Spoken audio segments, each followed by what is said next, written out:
if you remember where you were the morning of September 11th.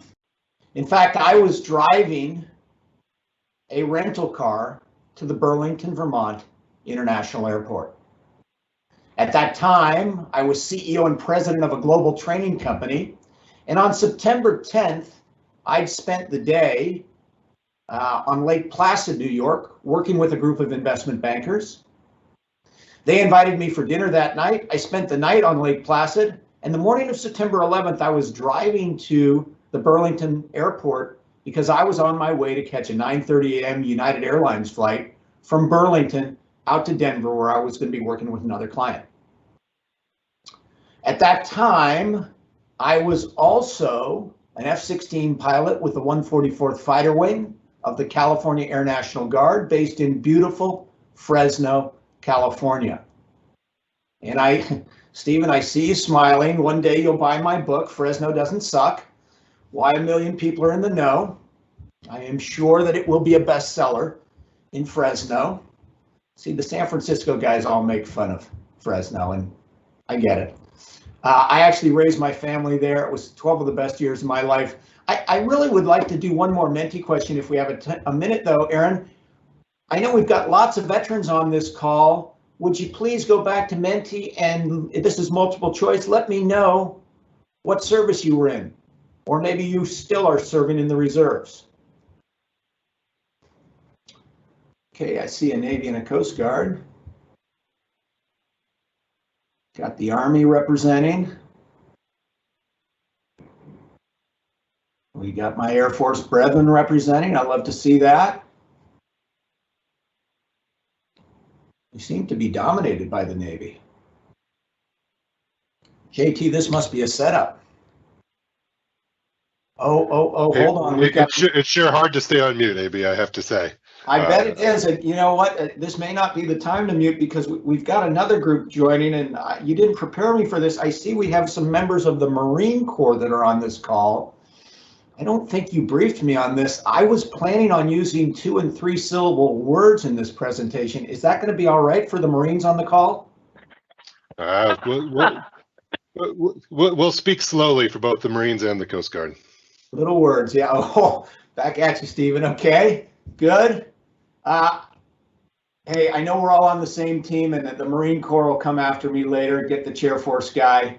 I love all Marines I've worked with, and I have to say they really are some of the best people I've ever worked with in my life. So please roll with the punches and the humor. I know you can't defend yourself right now. Maybe you will in the chat later. So maybe we can pull that down, and where was I? There I was. The morning of September 11th, 2001. CEO of my own business, F-16 pilot in the reserves, and in my spare time back then, which I had very little of, believe it or not, I was a United Airlines pilot, first officer based out of San Francisco.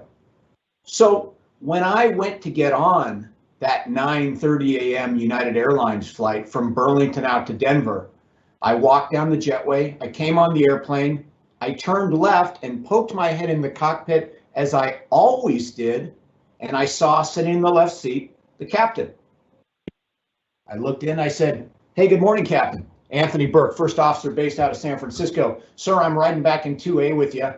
Just wanted to say hello." Captain very casually looked over his shoulder. He said, "Hey, welcome aboard. Thanks for saying hi. Sit back, relax, enjoy the flight." I said, "Sir, I'll do that. Coming in this morning, I heard the craziest thing on the radio. I heard about some guy that flew his airplane into the side of the World Trade Center. Sir, I was just wondering, had you heard anything about that?" Captain once again very casually looked back at me and he said, "Yeah, man, I did hear something about that. Sure hope that guy's okay." Incredibly, that's exactly what I've been thinking. Military pilots, and Stephen, you'll probably pile on here, but military pilots and commercial pilots have a very affectionate term we use for light airplane pilots. We call them flaps, F-L-A-P, which stands for Flippin' Light Airplane Pilots. And we were both thinking, what kind of flap would have flown his or her Cessna 182 into the side of the World Trade Center, and how far did they bounce? How badly did they get hurt? That was literally the end of our conversation. I walked back to my seat, I sat down, I made myself comfortable, started reading the newspaper, and about 5 minutes later, the first flight attendant came up to my seat, and she said, excuse me, First Officer Bourke, the captain would like to see you in the cockpit. Pretty unusual just before departure. Set down the newspaper, went back up into that cockpit. I think you all know this is a very tight space. So now it's me, the captain, the first officer, and the first flight attendant all smushed in there. The captain leans back, closes the door, and hands me a piece of paper that has just come off the onboard printer. I look at it, it's from our United Airlines company headquarters. It says, we've experienced a major catastrophe.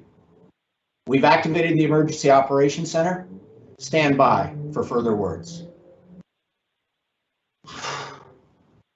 We all looked at each other in complete awe. No one having any possible idea of what could possibly have occurred to have our company headquarters sent a message like that. 5 minutes later, our flight was canceled. I walked off of that airplane out in the terminal, and I saw on the television monitors what every single one of you saw.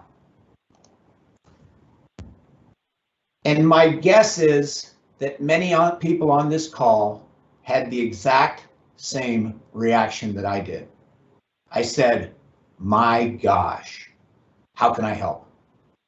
I immediately picked up my cell phone. I called my squadron commander back in California. I said, hey, sir, AB, stuck out here in Burlington, Vermont.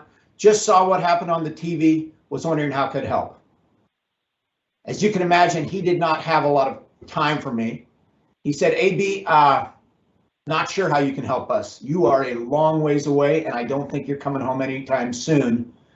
But Burlington, shoot, man, there's an F-16 squadron right on the other side of that field. Why don't you call up their squadron commander, see if you can help them out?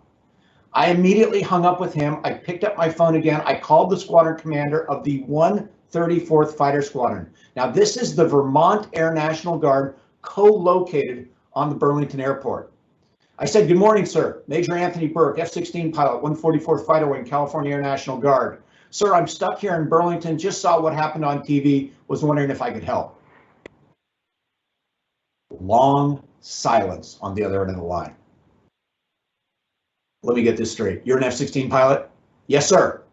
Do you fly the Block 25? Now, this is the exact variant of F-16s we flew in California, and there are many. Yes, sir.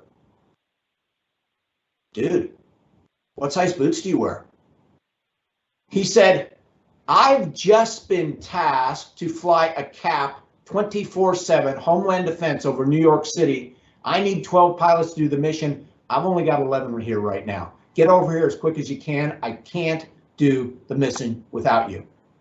I hung up with him, sprinted out to the curb, jumped in a taxi. We sped around the base, and 10 minutes later, I came onto a brand new base where I was immediately greeted by life support officers who gave me new flight suit, new harness, new helmet, new boots, everything I needed to fly an F-16.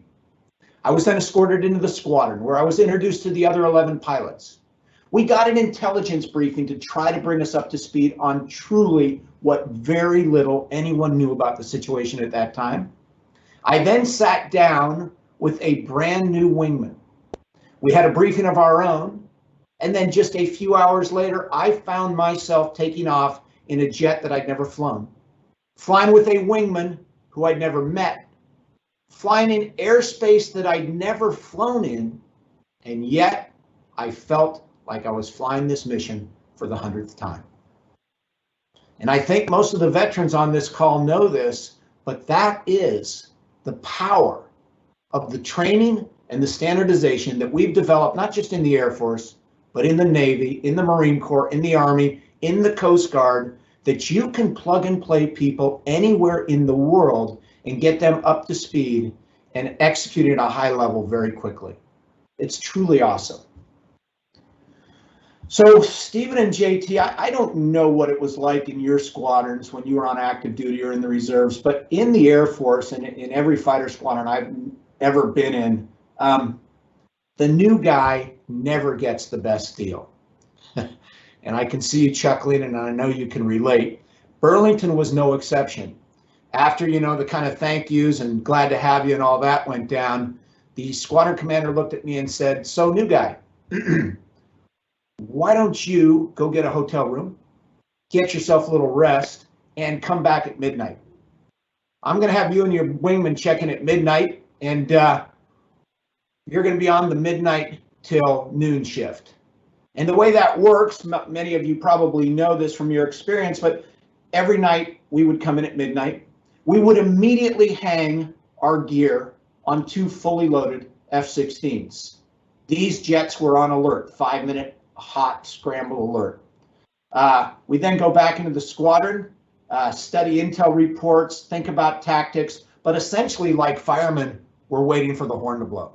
Because if the horn blew, it was our job to scramble out to those jets, put on our gear, jump the cockpit, start engines, get airborne in 3 minutes or less, and intercept whatever the imminent threat was. Assuming we did not get scrambled that night, at 5 a.m. we'd put a little cold water on our face, kind of freshen up, do a quick briefing, head out to the jets at about 5:10, start engines, taxi out, get airborne at 5:30, take a left turn down the Hudson River, fly 300 miles to New York City, and check in at 6 a.m. because we had the 6 a.m. to 10 a.m. cap, combat air patrol over New York City every day. And it was just the two of us up there with one exception, and that was there was also an air refueling pilot flying above us, a KC-135 tanker.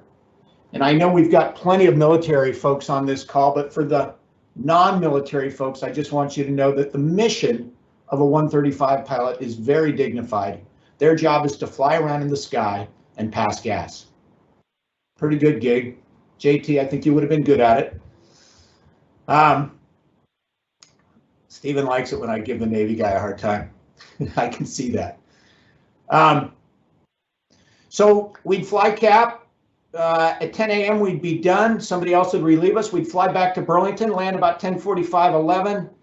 Shut down, debrief with maintenance, debrief with each other, off at midnight, and then go get some rest because you're going to be back at midnight, lather, rinse, repeat for a week.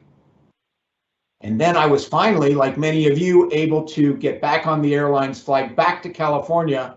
And as soon as I did that, I immediately joined my squadron. And for the next 9 months, we flew Homeland Defense over the skies of San Francisco, over LA, over Hoover Dam, over nuclear power plants, 24/7. And I have been thinking a lot about this event, this story, and thinking, how does this really apply to a Veterans Appreciation Day at Primera? And the one phrase, at least that keeps coming back in my head, is the phrase, "How can I help?" On September 11th, I happened to be in the right place in the right time to help. And I saw on the television monitors that something terrible had happened, and I knew that many people were going to be injured and probably many were going to die. I didn't know what caused it. I didn't know who was behind it. All I knew is I wanted to help. And I wasn't alone. People in New York City, first responders, civilians helped in amazing ways. People in this country reached out and helped in incredible ways, and people around the world did the same. And I think thanks to the efforts of those people, to this very day, there has not been another major terrorist attack in this country. And for that, we can be very grateful. But I'd like to take a different approach today, the day after Veterans Day, as we think about appreciating and honor our veterans in our local community. I'd like to ask each of you to make a commitment over the next 90 days to find one veteran in your community. Maybe that's a homeless vet. Maybe it's somebody that's looking for work. Maybe it's a disabled vet, or maybe it's somebody that works at Primera or works at another company that you're familiar with. What I'd ask you to do is this. If they're homeless, ask them about their story. Let them know you care about them. And most importantly, expose them to the incredible resources there are in almost every one of our communities in America that are being so, in many cases, underutilized. Secondly, if they can't find work, but they're thinking about it or they're trying, help restore the confidence in them that made them such successful as service members or as warriors, and remind them that those same qualities will make them successful in the civilian world if they'll just give it a chance. It's not that scary out there. Finally, as you have new veterans showing up at Primera, or as you're aware of people working in other companies in your area, reach out to them. Make sure they are getting the training and support that they need to make this transition and thrive. Our servicemen have offered a lot. They've risked their lives, they've left their families, they've been far, far away in so many cases, and I think it's just not too much to ask to give something back to them, especially the day after Veterans Day.